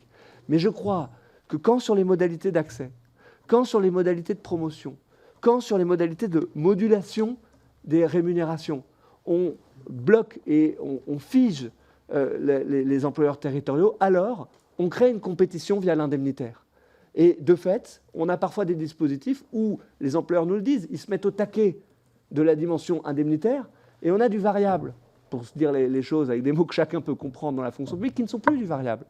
On vient dévoyer nos dispositifs de variable avec, au sein du RIFSEP, une dimension qui concerne les emplois, une dimension qui concerne déjà la performance, mais qui deviennent des outils très timides et de fait très timidement utilisés. Parce qu'on les a dévoyés, parce qu'on crée une compétition entre employeurs territoriaux qui ne se fiche que sur la dimension indemnitaire. Donc redonnons des marges de manœuvre, notamment en matière d'évolution de carrière, et je crois que ce sera au fond cet oxygène-là qu'on devra donner aux employeurs territoriaux.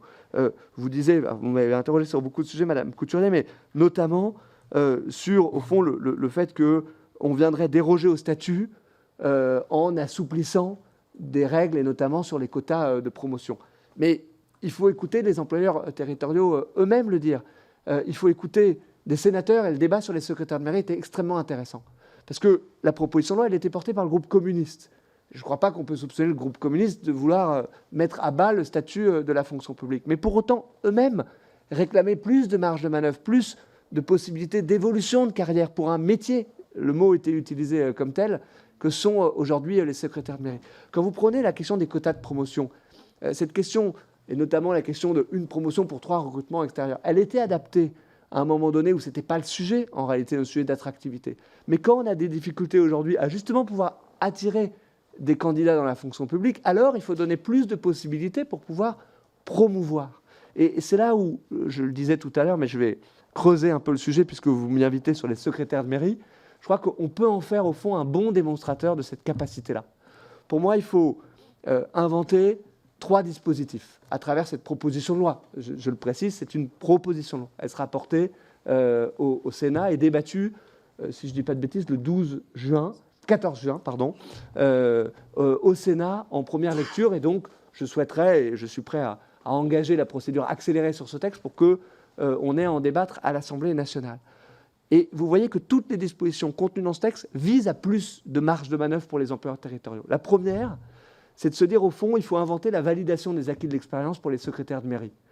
Vous avez, les uns et les autres, mentionné le rôle absolument essentiel, stratégique pour une mairie, d'une secrétaire de mairie, je le disais, 94% de femmes. Est-ce que ce métier, j'assume le mot métier, est un métier qui correspond à la catégorie C? Je crois que la réponse est non. Et pour autant, les secrétaires de mairie, à 74% d'entre elles, ce sont des catégories C.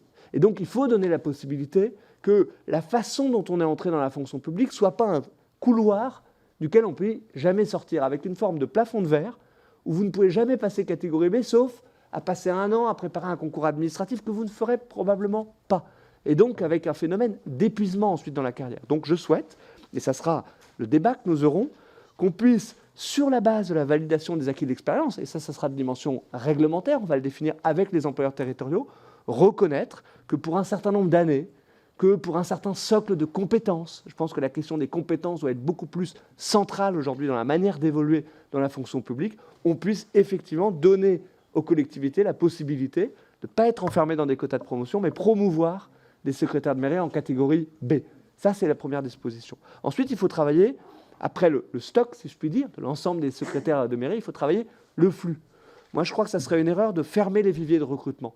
Il y a parfois des propositions qui disent qu'il faut recréer un emploi fonctionnel et avoir une case, on recrée une case supplémentaire en disant les secrétaires de mairie, c'est un emploi fonctionnel. En réalité, moi j'ai écouté les secrétaires de mairie elles-mêmes, ce serait parfois une manière de fragiliser leur poste parce qu'on change de maire, l'emploi fonctionnel peut être très vite fragilisé. Donc je souhaite, et c'était très intéressant parce que c'était la proposition de loi du groupe communiste, qu'on puisse au contraire garder des viviers de recrutement ouverts. Je pense par exemple des agents de France Service, ça peut donner des bons secrétaires de mairie par la suite, vice-versa y compris. Il faut au contraire oxygéner les parcours de carrière. Et les communistes eux-mêmes, et je pense que c'est une bonne disposition, nous ont demandé, dans la PPL portée par Céline Brulin, d'élargir la possibilité de recrutement en contractuel des communes de moins de 1000 jusqu'aux communes de moins de 2000. Je m'y suis montré favorable. Mais une fois qu'on n'a pas fermé les viviers de recrutement, il faut se dire comment est-ce qu'on peut là aussi, même si on recrute une secrétaire de mairie en catégorie C, la faire basculer en catégorie B.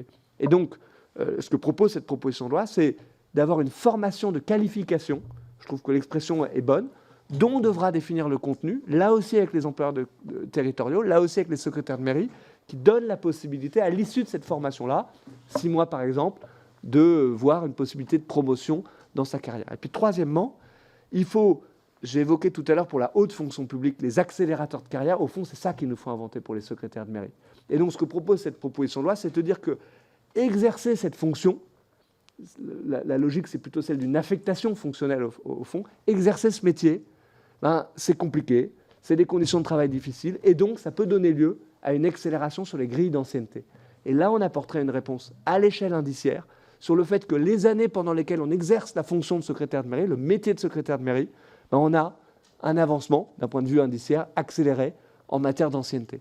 C'est inspiré d'une certaine façon des dispositifs qui sont ceux d'agents publics qui travaillent dans des quartiers politiques de la ville. Exercer ce métier-là, c'est un rôle stratégique, c'est un rôle particulier, et ça doit donner lieu, pendant les années où on l'exerce, à une capacité à évoluer plus rapidement.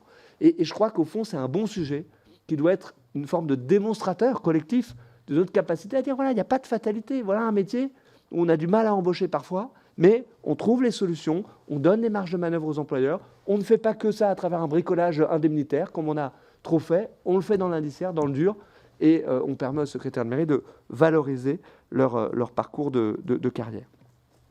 Vous m'avez interrogé les uns et les autres sur la question des conditions de travail et notamment de la prévention et des questions de santé au travail. C'était le cas pour Madame Couturier, c'était le cas aussi pour Madame Poussier-Winsbach, si je ne dis pas de bêtises, et Madame Bruniera, pardon, sur ces questions-là. Au fond, c'est ça, d'une certaine façon, la révolution qu'on doit faire dans la fonction publique. Ne pas penser uniquement réparation, notamment par rapport à notre dispositif de retraite. Ce sont les catégories actives, c'est-à-dire la capacité à partir plus tôt et de façon différenciée à la retraite, mais davantage penser prévention. Parce que la réalité, et le débat était bien là quand on a eu le débat sur les retraites. Quand on est usé à 60 ou à 62 ans, généralement, on l'est avant. Et donc, il faut qu'on puisse répondre à ces 3 questions qui me semblent fondamentales. Est-ce que je peux adapter mon temps de travail? Est-ce que je peux adapter mon poste de travail? Ou est-ce que je peux adapter ma carrière en changeant de métier? Et on doit apporter des réponses à ces 3 questions-là.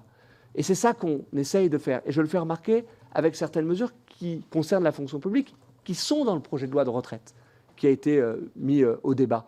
La première, sur le temps de travail, c'est l'instauration pour la fonction publique de la retraite progressive. Pardon, parce qu'on n'en a absolument pas parlé dans le débat retraite, mais c'est majeur. C'est-à-dire donner la capacité à des agents publics, à partir de 62 ans, de se mettre à temps partiel, tout en conservant sa rémunération, parce qu'on touche sa retraite par anticipation. C'est majeur, et j'ai proposé aux organisations syndicales de mener un travail spécifique dès le mois de juin sur cette question-là, sur l'application de la retraite progressive dans la fonction publique. Parce que je souhaite en faire, non pas un droit de papier d'une certaine façon ou un dispositif formel, mais un droit réel qui puisse s'appliquer à l'ensemble des agents publics, et je pense notamment aux professeurs qui peuvent se montrer intéressés par ce type de mesures. La deuxième question que je mentionnais, c'est est-ce que je peux adapter mon poste? Et donc c'est la raison pour laquelle on doit investir davantage sur les questions de prévention. Anne Bruniat m'interrogeait sur les fonds qui peuvent exister aujourd'hui. On a, pour la fonction publique hospitalière, lancé une mission qui répond à un engagement pris dans le débat retraite d'investir 100 millions d'euros tous les ans centrés sur les métiers du soin, c'est-à-dire les métiers à l'hôpital ou dans les établissements médico-sociaux.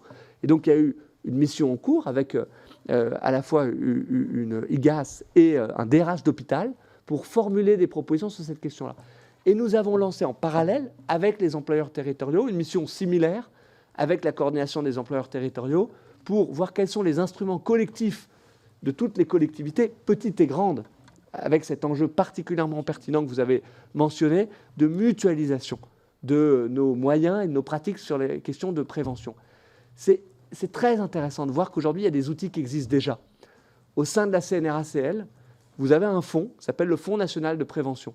Il est doté, donc la CNRACL, c'est la caisse de retraite dédiée aux métiers de la territoriale et de l'hospitalière. Il est doté de 15 millions d'euros par an. Vous savez quel est le montant qui est utilisé pour de vrai chaque année? 5 millions. Donc on a déjà un fonds disponible, financé, collectif, qui est absolument inconnu de la plupart des employeurs territoriaux et qui, quand il est utilisé, permet par exemple de financer des aménagements de poste pour des ATSEM. Je pense à ce qui a été fait à la mairie de Sceaux, pour prendre un seul exemple. Donc on a, à travers cet investissement, une mission qui est de répondre au fond à se dire quels sont les agents qui doivent être concernés. Est-ce qu'on peut dépasser un tout petit peu les catégories actives, ce faisant? Et vous l'avez mentionné, Madame Couturier, parce que parfois la pénibilité, la prévention, elle n'est pas d'une nature si facilement mesurable. Vous avez mentionné à juste titre les risques psycho, ce type d'usure, là aussi, travailler avec des enfants handicapés, ce n'est pas forcément une usure qui va se traduire d'un point de vue physique, mais c'est indéniablement usant. Et donc, comment est-ce qu'on finance justement une vraie politique de prévention pour ces agents-là qui ne sont pas tout le temps bien couverts par nos dispositifs existants, et je pense notamment aux catégories actives. Qu'est-ce qu'on finance? Est-ce qu'on finance des formations? Je suis favorable. Est-ce qu'on finance le remplacement d'agents qui sont en train de se former pour pouvoir changer de métier? Est-ce qu'on finance des aménagements de poste? D'évidence, on ne devrait plus laisser construire des EHPAD sans avoir des rails évidemment au plafond pour faciliter les problématiques évidemment de pénibilité, de portage de personnes âgées. Toutes ces questions, elles doivent se poser. Et ensuite, quelle doit être la gouvernance de ce type de fonds? Et c'est un débat que nous allons avoir avec les employeurs hospitaliers et territoriaux. Donc cet investissement-là, il est absolument essentiel, mais c'est exactement la voie que nous sommes en train de prendre. Pardon, je réponds un peu dans le désordre et j'essaye d'accélérer. J'essaie de répondre sur la dimension à la fois d'attractivité et de conditions de travail, sur la question immobilière, sur notre capacité de différenciation territoriale. Oui, nous avons besoin, et c'était Stéphane Bouchu ou Marie-Agnès Possé-Winsbach qui m'a interrogé sur cette question, parfois de davantage de différenciation en fonction des bassins de vie. Si je devais résumer d'un mot, je dirais moins de différenciation simplement par son étiquette de recrutement dans la fonction publique. Aujourd'hui, que vous soyez recruté contractuel dans la territoriale ou titulaire dans la fonction publique d'État, même si vous faites le même métier, vous allez avoir des différences très fortes qui parfois rendent difficile des mobilités, mais plus de différenciation par la réalité des faits et notamment par la problématique de bassin de vie. Et je crois que la problématique du logement, elle doit être absolument centrale. On sait que la cartographie de l'indemnité de résidence est d'une certaine façon datée. Et donc, j'ai engagé des travaux pour qu'on puisse appréhender ces questions-là. Je le dis sans démagogie, les budgets sur la cartographie de résidence, ce sont des budgets très coûteux. Je l'ai dit en audition au Sénat il y a quelques jours, ça a très vite des conséquences importantes. Et donc, c'est, je crois, dans le cadre d'un débat budgétaire qu'on doit aussi regarder ces questions-là. Mais je crois que la mobilisation qu'on doit avoir pour le logement de nos fonctionnaires, c'est une mobilisation essentielle. Et je souhaite justement pouvoir avancer sur ces questions-là, au moins dans 3 directions. La première, c'est une politique qui soit beaucoup plus décloisonnée du logement. Aujourd'hui, là encore, on fonctionne absolument en silo. Vous avez, pour prendre ne serait-ce que la fonction publique d'État, certains ministères qui ont une vraie politique du logement. Je pense aux armées, dans une autre mesure au ministère de l'Intérieur, par exemple. Certains ministères n'ont absolument pas de politique du logement déconcentrée. Et c'est très vrai de l'absence de mutualisation avec les autres versants de la fonction publique du parc de logements existant. Donc je souhaite qu'on puisse lancer un comité interministériel du logement avec le ministre du Logement, avec le ministre du Budget, pour avoir tous les leviers et appréhender de façon décloisonnée, mettre en place des outils. Ça, c'est le premier axe de travail. Le deuxième axe, il peut avoir une traduction législative, c'est que je ne suis pas persuadé qu'on ait tout le temps les bons instruments en matière de bail pour les fonctionnaires.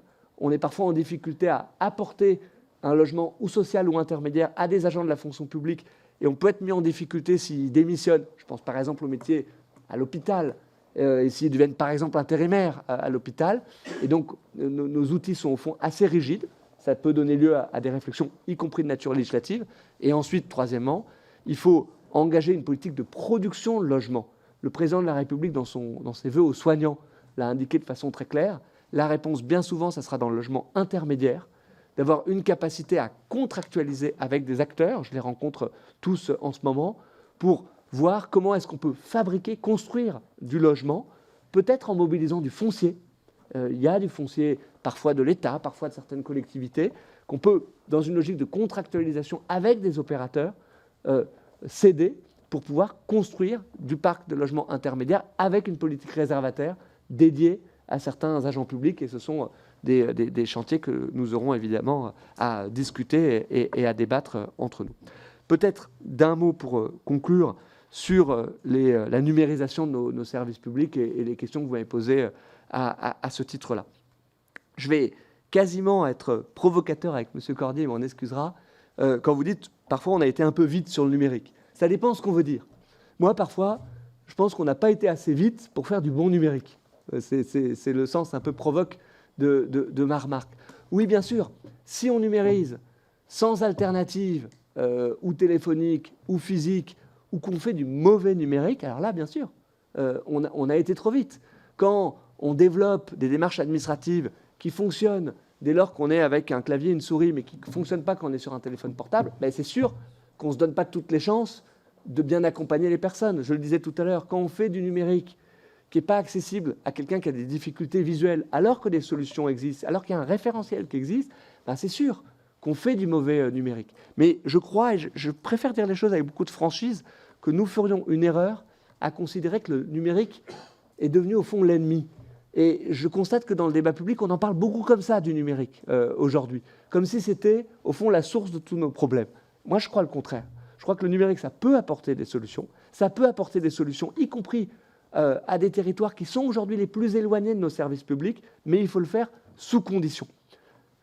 Vraiment, faire le dites-le nous une fois. On est plutôt bon en France en matière d'ouverture de données, mais on reste pas assez bon en matière de partage de données entre administrations. Le rappeur Botorel n'a que 2 ans, il l'avait montré de façon éclatante. Et donc, avec la DINUM, qui est une des administrations dont j'ai la tutelle, nous allons engager une politique plus volontariste de partage de la donnée entre administrations pour faire en sorte qu'on puisse plus avoir de pré-remplissage, par exemple, de certaines démarches. Je le disais pour la question du handicap, par exemple. Je le disais parfois pour nos modalités d'accès. Je vous donne un exemple.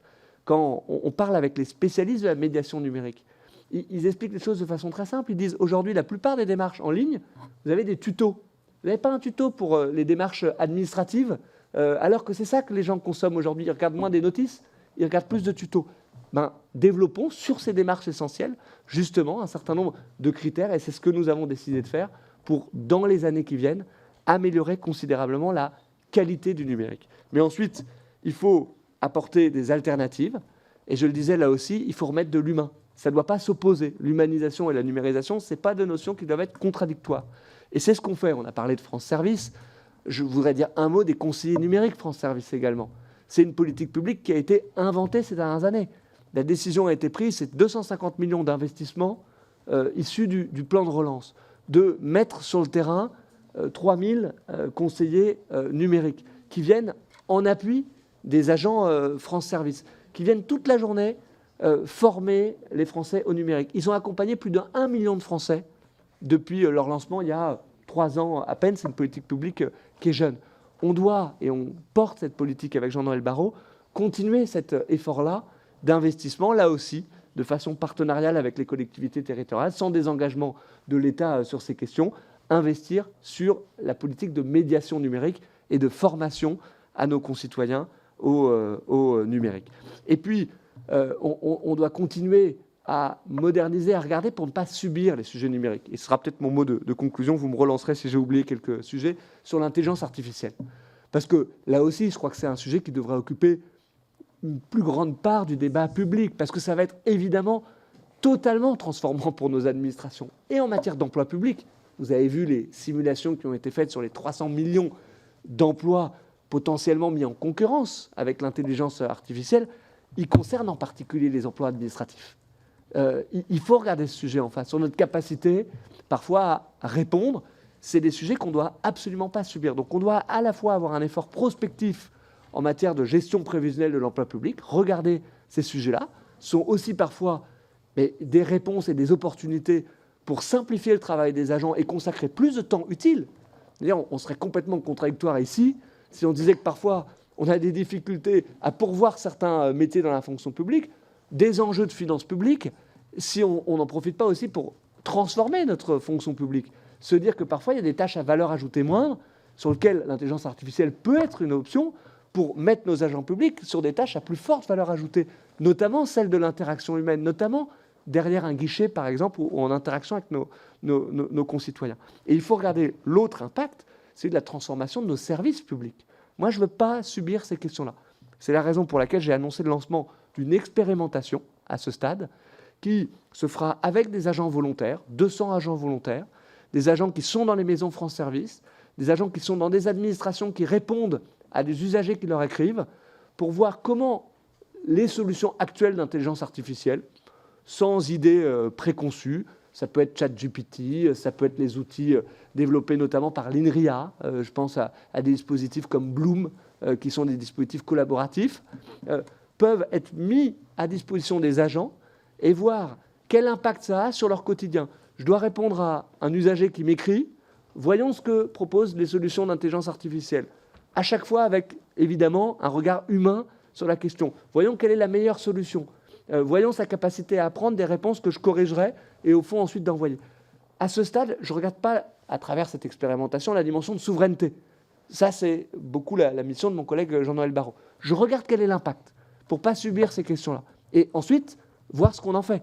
Voir quelles sont les solutions souveraines qu'on doit évidemment pouvoir développer à l'échelle européenne et à l'échelle française. Mais je crois qu'on a intérêt plutôt à appréhender ces sujets-là, plutôt qu'à être comme les lapins dans les phares d'une voiture, les regarder venir et dans quelques années, voir beaucoup d'entreprises avoir appréhendé ces sujets et regarder l'administration en disant mince, nous, on n'a rien anticipé, rien regardé. Je préfère regarder ces sujets prospectifs en face.